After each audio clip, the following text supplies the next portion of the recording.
In this video, I'm going to show you how to calculate mean, variance, and standard deviation in Excel. I have opened the data file Market Return from Chapter 4. Suppose you're an investor who is expecting that their portfolio is going to have different market returns based on the economic outcome over the next year. The economic outcome could be very positive, from a rapid expansion to no growth to a serious contraction. Each of these scenarios is going to happen with a probability that you have estimated. So there is no sure way of knowing, but let's say with the best of your knowledge, you are assuming you're estimating that a rapid expansion happens with 12% probability. In each of these scenarios, your portfolio is going to have a different return, and this is what you're going to expect. 23% if it is a rapid expansion, 3% if it is a serious contraction. Obviously, those are also estimates. There's no sure way of knowing that you would actually get 23% if there's a rapid expansion, but sometimes estimates are the best we can get. Okay, so what we're looking at here is a random variable, the market return, that has a probability distribution. Now, we would like to calculate the summary measures of our return. We would like the mean of the return, and we would like to calculate its variance and standard deviation. As you remember from the previous videos, to calculate the mean of a random variable, you're going to have to take the probability of each of the possible outcomes and multiply it by the value of this outcome. So here we're going to have to multiply a probability of 12% times 23%, 40% times 18%, and so on. So you're weighting each market return by the probability with which it occurs. Now, if I had to type that in by hand into Excel, that would take me quite a while, and especially if I had more than 5 possible values. Luckily, Excel has a shortcut for us, and that is the sum product function. What the sum product function does is it multiplies two arrays or two columns that you would like to multiply with one another. So here, we're going to multiply the probability column, the probability array, and the market return.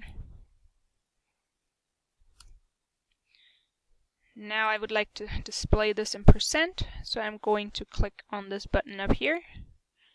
And I would like an additional decimal, so I'm going to click on this button here. So the mean of our probability distribution, the mean of our random variable market return, is 15.3%.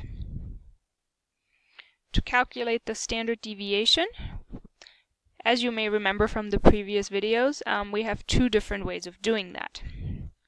So to find the variance, you can either find the squared deviations from the mean and then multiply that by the probabilities, or you can square the returns, multiply them by the probability, and subtract the mean squared.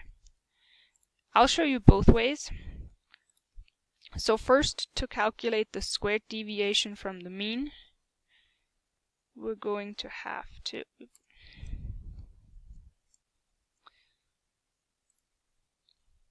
take the market return minus the mean. Since I want to copy this formula,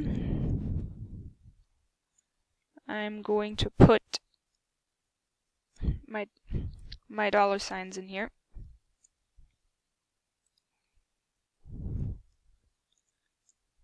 And square that. And copy it down. And then to calculate the variance, again, the sum product function. And now we're multiplying this column times the probability column. So variance comes out to be 0.003. Standard deviation is just the square root of the variance. Oh, that didn't go through.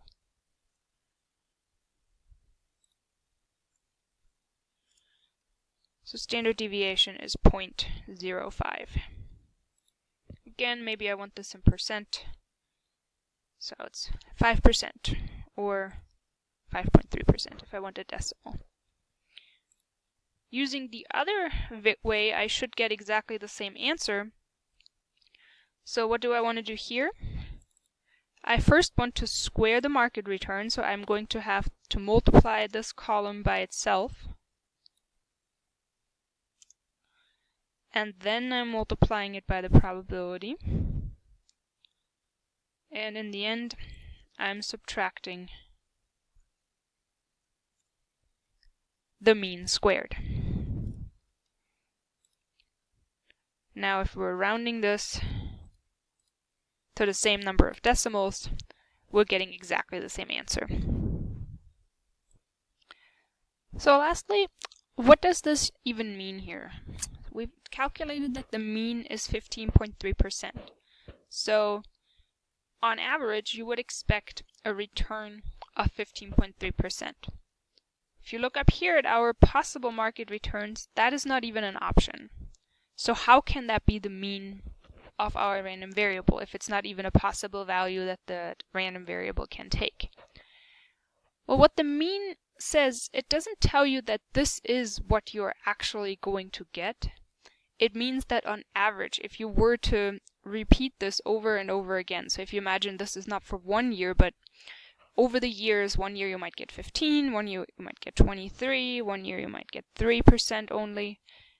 In the long haul, if you averaged all those returns that you receive over the years, you would end up with 15.3%. So the mean of a probability distribution doesn't have to be one of the possible values. It is more something that you would think of as a long-run average of all the returns, of all the values that your random variable can take. Okay, I hope this video was helpful.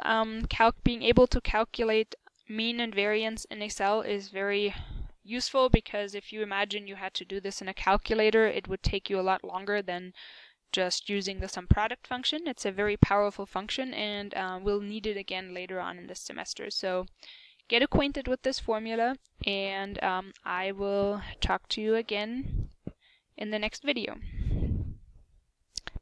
Have a great week, everyone, and email me if you have any questions about the material.